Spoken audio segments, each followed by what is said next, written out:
سنة من قد أرسلنا قبلك من رسلنا ولا تجد لسنتنا تحويلا. أعوذ بالله من الشيطان الرجيم. بسم الله الرحمن الرحيم.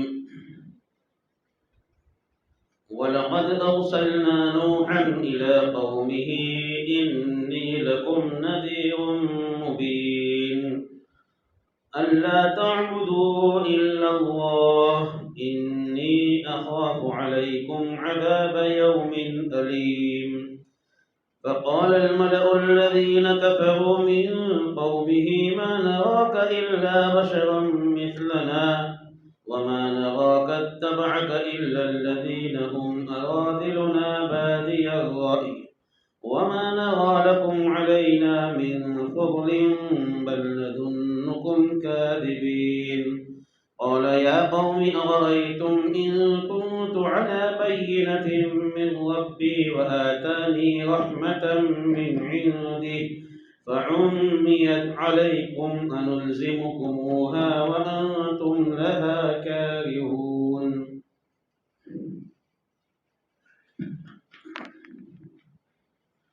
محترم دوستو بزرگو، آدم علیہ السلام کی عمر 1000 سال تھی. وہ 10 صدیاں امت میں جو گزری ہے وہ اسلام والی 10 صدیاں ہیں جس میں امت میں شرک نہیں آیا تھا. لیکن اس کے بعد 10 صدیوں کے بعد 1000 سال کے بعد امت میں شرک آنا شروع ہوا اور اس کی شروعات اس طرح ہوئی کہ بہت سارے لوگ ان 1000 سال میں وہ تھے جو اللہ کے نیک بندے کہلاتے تھے،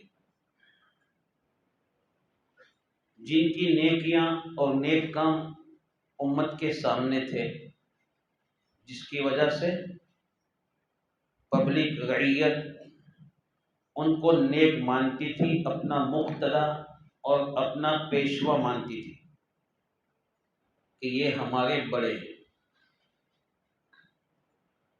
اب اتفاق سے یہ ہوا کہ ہر ایک کو دنیا سے جانا ہے. جب ان بڑوں میں سے کوئی بڑا دنیا سے چلا جاتا تھا تو یہ لوگ اس کی قبر پر جمع ہوتے تھے، اس کو یاد کرتے تھے. ایسے موقع کو غنیمت سمجھ کر شیطان نے کچھ ان لوگوں کو غلط راہیں دکھلائے، غلط راستے دکھلائے. شیطان نے انسانی شکل میں آ کر، ابلیس نے انسانی شکل میں آ کر سمجھایا اگر تمہیں تمہارے ان بڑوں کو یاد کرنا ہے تو ایک کام کرو، اپنی جو مجلس ہے، اپنی جو خانقاہ ہے، اس میں تم ان کی تصویر بنا کے رکھ لو، میں تمہیں ان کی تصویر بنا کے دیتا ہوں، یاد کرتے رہو. لوگوں نے اس کو اچھا سمجھا، اس مشورے کو. تصویر بنا کے دی گئی. انہوں نے اپنی مجلس میں، جہاں اس بڑے کی مجلس میں وہ بیٹھتے تھے، وہاں تصویر لگا دی. پھر کچھ عرصے کے بعد شیطان نے سمجھایا ضرورت اس بات کی ہے کہ یہ تصویر ہر گھر میں ہونی چاہیے. اپنے بڑوں کی تصویر ہر گھر میں ہو گئی. یعنی اب تک تو یہی چل رہا تھا کہ بس ان کی یاد کے لیے، کہ ان کی تصویر دیکھ کر ہمیں ان کی یاد آ جائے اور یہ ہمارے دلوں میں بسے رہے. اس لیے تصویر تک ابھی تو معاملہ پہنچا. پھر کچھ عرصہ گزرنے کے بعد شیطان نے ایک آگے کی تدبیر بتلائی.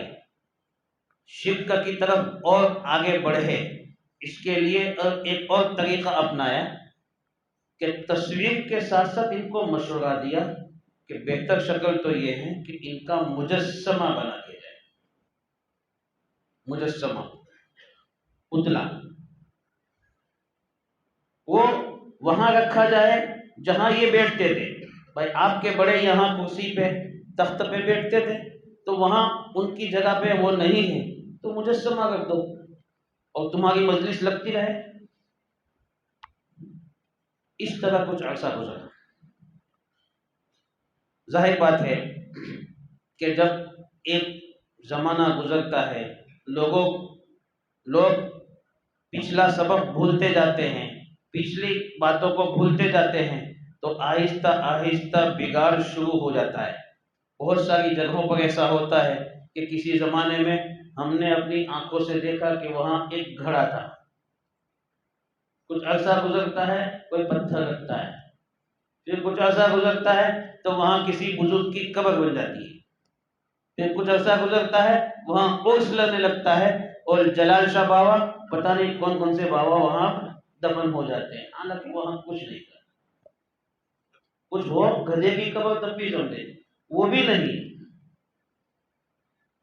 یعنی ایسا امت میں ہوتا ہے۔ اس لیے آنے والی جو نسل تھی ان کو گمراہ کرنے کے لیے ابلیس نے یہ بہت بڑا حربہ استعمال کیا تھا۔ آنے والی نسل بھول گئی کہ مجسمہ کیوں تھا، یہ تصویریں کیوں بنائی گئی تھی، یہ آنے والی نسلیں بھول گئی۔ ان کو یہ سمجھایا گیا شیطان کی جانب سے کہ یہی وہ ہے جن کے سامنے اپنا ماتھا ٹیکا جائے، یعنی شرک کا ان کو سمجھایا گیا۔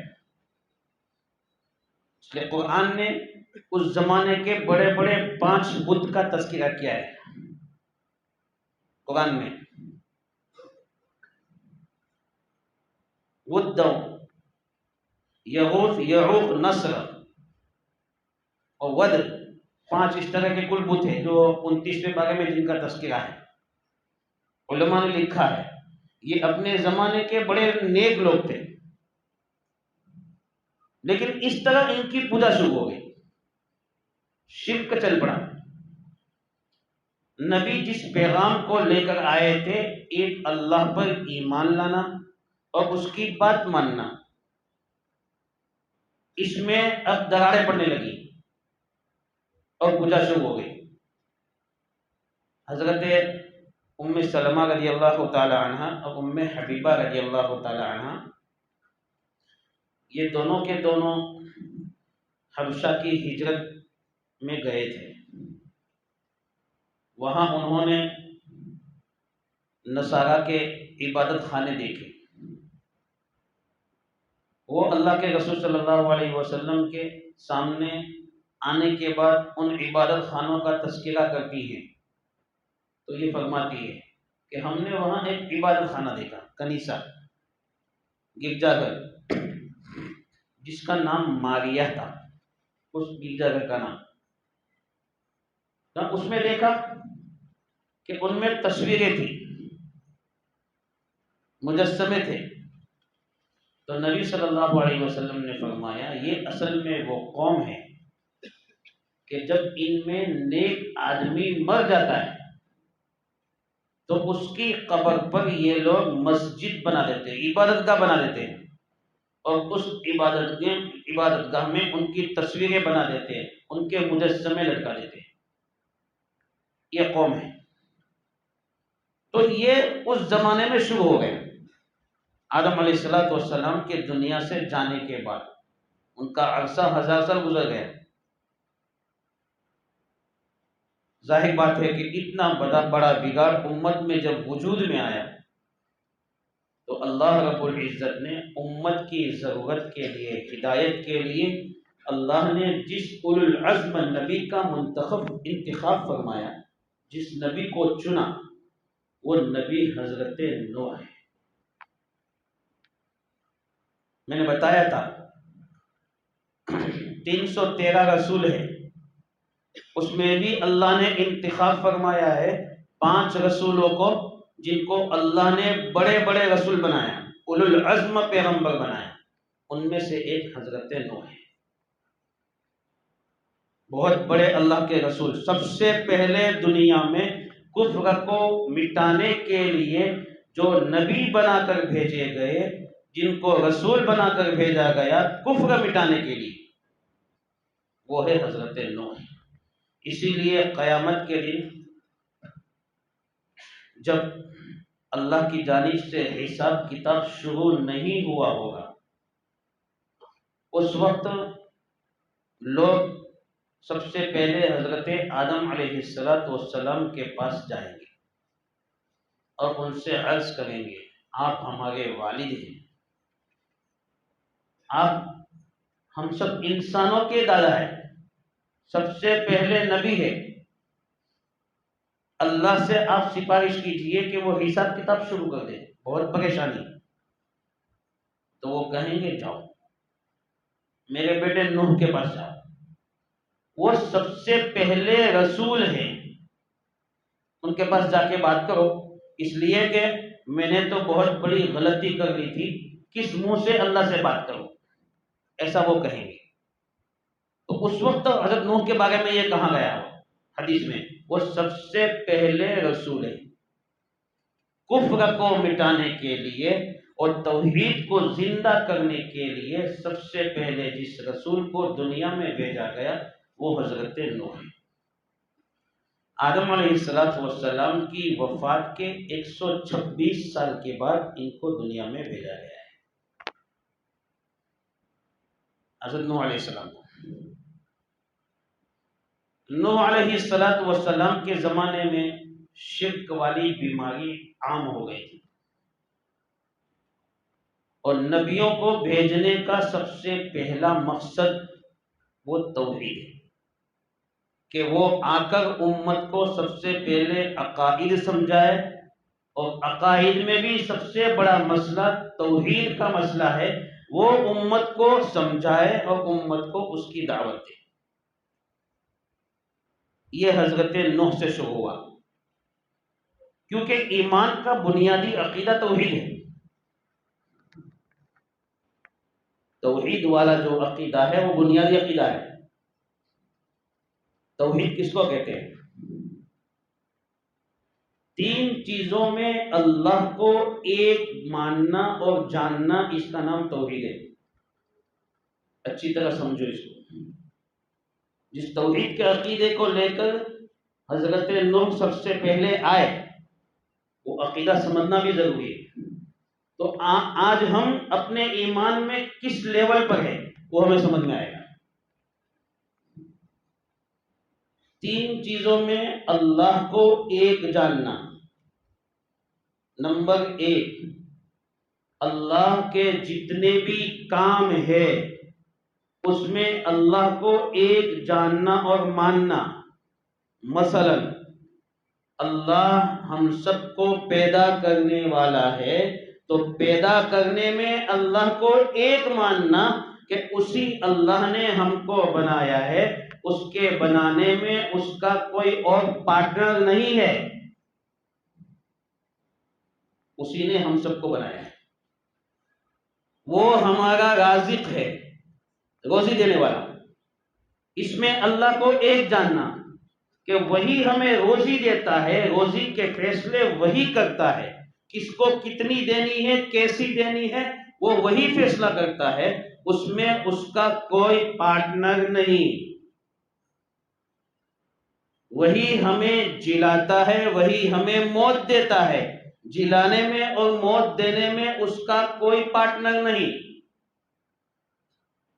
دنیا کا، کائنات کا نظام وہی چلاتا ہے، نظام چلانے میں اس کا کوئی پارٹنر نہیں۔ اللہ کے جتنے بھی کام ہیں ان تمام کاموں میں اللہ کو ایک ماننا، اس کو کہتے ہیں ہمارا رب ایک ہے۔ کیا کہتے ہیں؟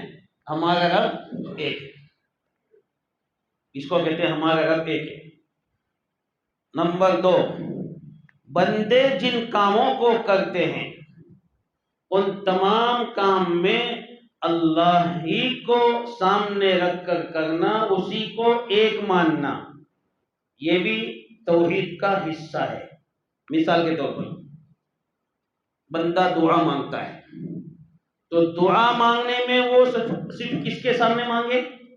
اللہ کے سامنے، بس ایک اللہ اس کا مستحق ہے کہ اس سے دعا مانگی جاوے۔ دعا مانگنے میں کوئی دوسرا پارٹنر نہیں. یا غوث المدد، تو وہ غوث خود اللہ کی مدد کا محتاج ہے، وہ کیا ہماری مدد کرے گا؟ وہ خود مخلوق ہے.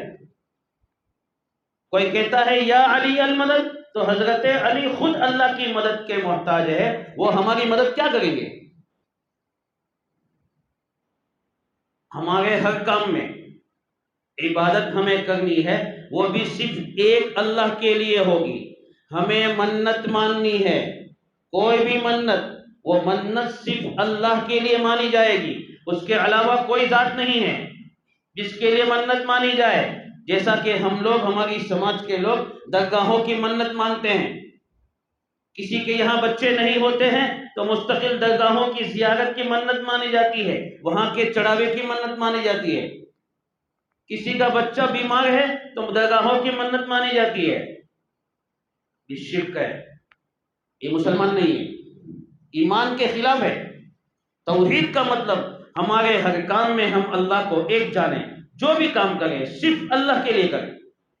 جو بھی کام کریں ہم صرف اللہ کے لیے کریں، اس میں خالص اللہ ہی مقصود ہو. یہ ہے توحید کا دوسرا حصہ. تیسرے نمبر پر اللہ کو اس کی ناموں میں اور اس کی صفتوں میں اس کو ایک ماننا کہ وہ اکیلا ہے. قرآن میں اور حدیثوں میں اللہ کی جن صفتوں کا تذکرہ ہے، مثلا اللہ نے فرمایا ہے هو السمیع البصیر، وہ سننے والا ہے، وہ دیکھنے والا ہے. ہم مانیں گے کہ اللہ رب العزت اکیلا وہ ہے جو سنتا ہے، اکیلا وہ ہے جو دیکھتا ہے، یعنی ایسا سنتا ہے، ایسا دیکھتا ہے کہ لیس کمثلہ شیء، اس کے مانند کوئی سننے والا نہیں، اس کے مانند کوئی دیکھنے والا نہیں. ہمارا سننا محدود ہے، ہمارا دیکھنا محدود ہے.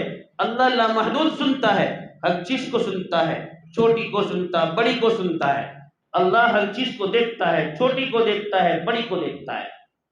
اس کی جو جو صفات ہے اس میں اس کے اکیلے کے لیے ماننا، اللہ کے لیے ماننا. یہ تین چیزوں میں اللہ کو ایک ماننا، اس کو کہتے ہیں توحید. ہم کو نقصان پہنچتا ہے، پہنچانے والی ذات اللہ کی ہے. نفع پہنچتا ہے میری ہنر سے نہیں، اللہ نے پہنچایا ہے. اب ہم ان باتوں کو سامنے رکھ کر ہم اپنے ایمان کا جائزہ لیں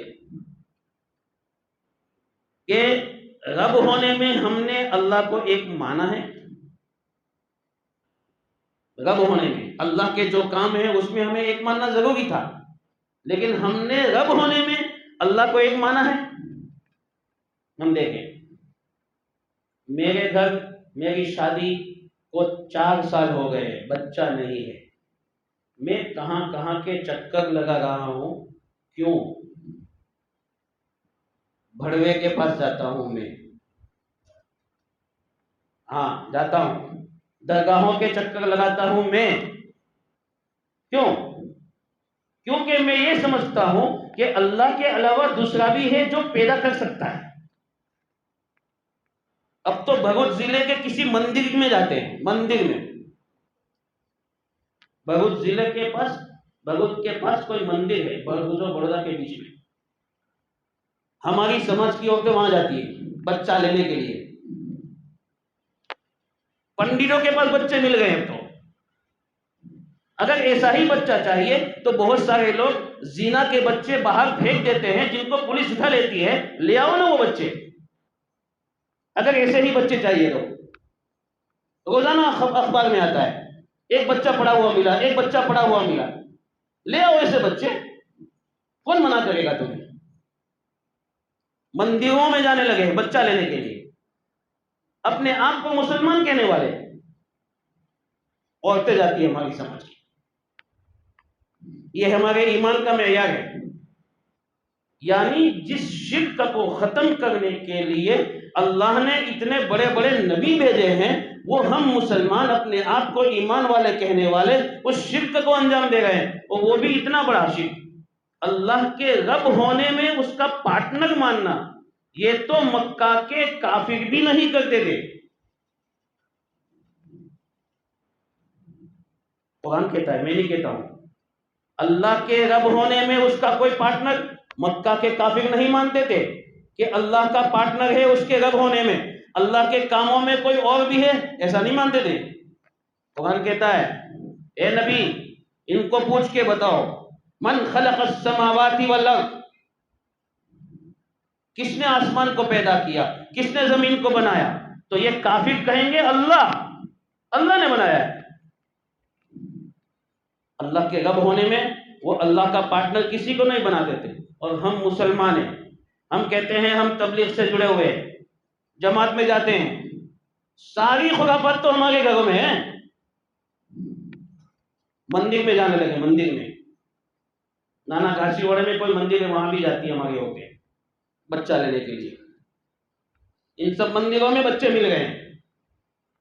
سمجھنے کی بات ہے، اس کا مطلب یہی ہوا نا، ہم یہ سمجھتے ہیں کہ پیدا کرنے والی ذات اللہ کے علاوہ کوئی اور بھی ہے، نعوذ باللہ یہ سمجھتے ہیں۔ جس شرک کو ختم کرنے کے لیے اللہ نے نوح علیہ السلام جیسے نبی کو بھیجا، میرے دوستو وہ شرک ہمارے سماج میں پنپ رہا ہے اور میں خاموش بیٹھا ہوا ہوں۔ میرے گھر کی عورتیں، مجھے تو کیا 10 بجے اٹھ کے جانا ہے گیریج پہ، کام دھندا کر کے دوپہر میں روٹی چاہیے، گوشت چاہیے، روٹی چاہیے، اور کیا چاہیے؟ میری عورت کہاں جا رہی ہے صبح میں مجھے کیا پتا، اس سے کیا لینا دینا، کیا لینا دینا؟ روزانہ میمو میں بھر کے بڑودہ کی طرف جاتی ہے، وہاں سے آگے کا راستہ اختیار کرتی ہے، مجھے کیا لینا دینا؟ اپنے باپ کے پاس سے پیسے لاتی ہے، خرچہ کرتی ہے، مجھ سے تھوڑی مانگتی ہے، اس لیے مجھے کوئی پرواہ نہیں میری عورت کہاں جاتی ہے۔ صاف صاف باتیں جو ہے وہ میری سماج میں ہے، یہ میرے گھر میں ہے، یہ سمجھنے کی ضرورت ہے۔ اللہ کے رب ہونے میں اس کو ایک ماننا تھا، وہ چیز نہیں، وہ نہیں۔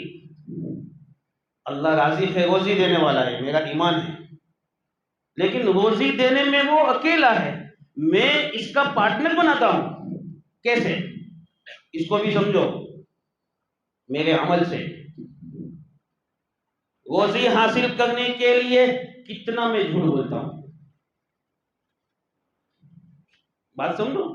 ایک گاڑی والا اگر میری دکان پہ آ کر کھڑا رہتا ہے اور اپنی گاڑی ٹھیک کرواتا ہے تو اس کے وہ اسپیئر پارٹس جس کی اس کو ضرورت نہیں ہے، جھوٹ بول کے میں اس کو کہتا ہوں ان پرزوں کی، ان حصوں کی ضرورت ہے، لاؤ میں دکان سے لے آتا ہوں، وہاں سے لاتے ہیں، کمیشن ہوتا ہے، ڈلواتے ہیں، گاڑی والے کو خرچہ کرواتے ہیں، یعنی یہ سمجھتے ہیں کہ روزی ہماری موقوف ہے جھوٹ بولنے پر، لوگوں کو دھوکہ دینے پر، یہ چیز ہمیں روزی دے گی۔ اللہ دیکھ رہا ہے، وہ چیز تو نکل گئی، ہماری دکان ہمیں روزی دیتی ہے، اس لیے دین چھوٹ رہا ہے دکان کی وجہ سے، جھوٹ عام ہو رہا ہے، دھوکہ عام ہو رہا ہے، تو ہم اللہ کو روزی دینے والا سمجھتے ہیں نا۔ ایمان کا تقاضا تو یہ تھا نا کہ ہم اللہ کو روزی دینے والا سمجھے، کچھ بھی ہو جائے مجھے سچ بولنا ہے، مجھے کسی کو دھوکہ نہیں دینا ہے، کچھ بھی ہو جائے۔ توحید کے خلاف ہے دھوکہ دینا، توحید کے خلاف ہے جھوٹ بولنا، توحید کے خلاف ہے کسی کو کوئی چیز ضرورت نہیں ہے پھر بھی اس کو ضروری سمجھانا، توحید کے خلاف ہے۔ تو اللہ کے رب ہونے میں اللہ کو ایک ماننا یہ توحید کا تقاضا ہے، اس لیے اللہ کے جتنے بھی کام ہیں ان تمام کاموں میں ہم اللہ کو ایک مانیں گے۔ یہ ہے میرا رب اللہ ہے، یہ مطلب ہے اس کا۔ الحمدللہ رب العالمین، قرآن کی سب سے پہلی آیت ہمیں یہ سبق دیتی ہے، جس کو ہم روزانہ کئی مرتبہ نماز میں پڑھتے ہیں، سنتے ہیں، وہ آیت ہمیں سبق دیتی ہے الحمدللہ رب العالمین، تمام تعریفیں اس اللہ کے لیے ہیں جو سارے جہانوں کا رب ہے، میرا نہیں، صرف جتنی بھی دنیا ہے، جتنی بھی مخلوق دنیا میں بستی ہے، اور مخلوق کی کتنی بھی دنیا ہیں، فرشتوں کی بہت ساری دنیا ہے اللہ نے ان میں بسا رکھے ہیں، جنات کی دنیا ہے اللہ نے ان میں جناتوں کو بسا رکھا ہے، درندوں پرندوں کی دنیا ہے اللہ نے ان کو بسا رکھا ہے، دنیا جتنی بھی ہے ان سب کا رب ایک ہے، یہ پہلی آیت ہم کو سکھاتی ہے۔ اور اسی آیت کے خلاف میں کر رہا ہوں، میرے گھر کی عورتیں کر رہی ہیں۔ اسی طرح میں نے بتایا ہم جو کام کرتے ہیں ان تمام کاموں میں صرف ایک اللہ ہی سامنے ہو کہ ہم یہ کام ایک اللہ کے لیے کریں گے، لہذا منت بھی مانیں گے ایک اللہ کے لیے۔ اس میں بھی اپنے آپ کو دیکھو کہ ہمارے گھر کے مرد، ہمارے گھر کی عورتیں اس میں کتنی خرافات کرتی ہیں۔ اس لیے یہ توحید کا خلاصہ ہے کہ اللہ کو اس کے کاموں میں ایک ماننا، اللہ کو ہمارے کاموں میں ایک ماننا، اور اللہ رب العزت نے ان کی جو صفات جو بیان کی ہے ان تمام صفات میں اللہ کو ایک ماننا کہ وہی ان صفات کا حقدار ہے، اس کے علاوہ کوئی ذات نہیں ہے۔ یہ ہے توحید کا خلاصہ۔ اسی توحید کو سمجھانے کے لیے، اس کی دعوت دینے کے لیے یہ سب سے بڑا عقیدہ ہے۔ اس عقیدے کو دماغ میں، دل میں بٹھانے کے لیے اللہ رب العزت نے حضرت نوح علیہ السلام کو ان کی قوم کی طرف بھیجا ہے۔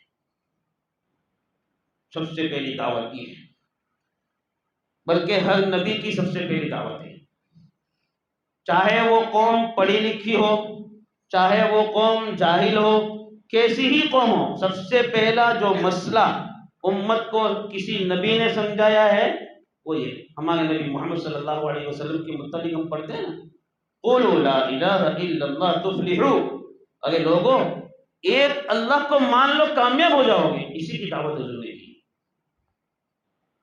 قرآن اس واقعے کو نقل کرتا ہے، حضرت نوح علیہ السلام کے واقعے کو بہت اچھے انداز میں قرآن نے تفصیل سے واقعہ نقل کیا ہے۔ جو میں نے آیات پڑھی ہے اس سے آگے بھی آیات ہے، مختصر قرآن کہتا ہے وَلَقَدْ أَرْسَلْنَا نُوحًا إِلَىٰ قَوْمِهِ إِنِّي لَكُمْ نَذِيرٌ مُّبِينٌ أَلَّا تَعْبُدُوا إِلَّا اللَّهَ إِنِّي أَخَافُ عَلَيْكُمْ عَذَابَ يَوْمٍ أَلِيمٍ۔ ہم نے نوح علیہ السلام کو ان کی قوم کے پاس بھیجا یہ کہنے کے لیے کہ میں تم کو کھلم کھلا ڈرا رہا ہوں کہ اللہ کے سوا تم کسی کی پوجا مت کرو۔ میں تمہیں ڈرا رہا ہوں، مجھے ڈر ہے اس بات کا کہ اللہ کی جانب سے تم پر دردناک عذاب آئے۔ نوح علیہ السلام نے اپنی قوم کو مختلف انداز سے سمجھایا ہے، اس کا تذکرہ 29ویں پارے میں،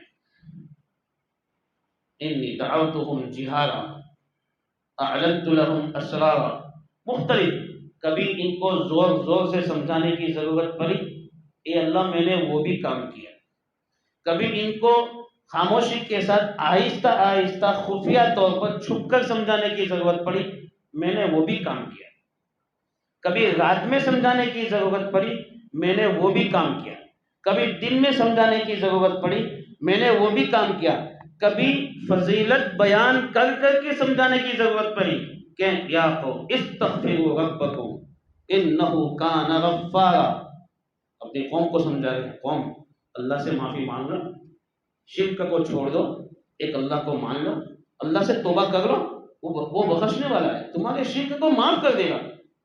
یرسل السماء علیکم مدرارا، بارش برسائے گا، تم پر بارش برسائے گا، تم اللہ سے معافی مانگ لو گے تو۔ یرسل السماء علیکم مدرارا ویمددکم باموال وبنین ویجعل لکم جنات ویجعل لکم انہارا، تم کو مال دے گا، مال چاہیے مال دے گا، اولاد چاہیے اولاد میں برکت دے گا، تمہارے لیے وہ جنت طے کرے گا، طرح طرح کی جنتیں تم کو دے گا جن کے نیچے سے نہریں بہے گی۔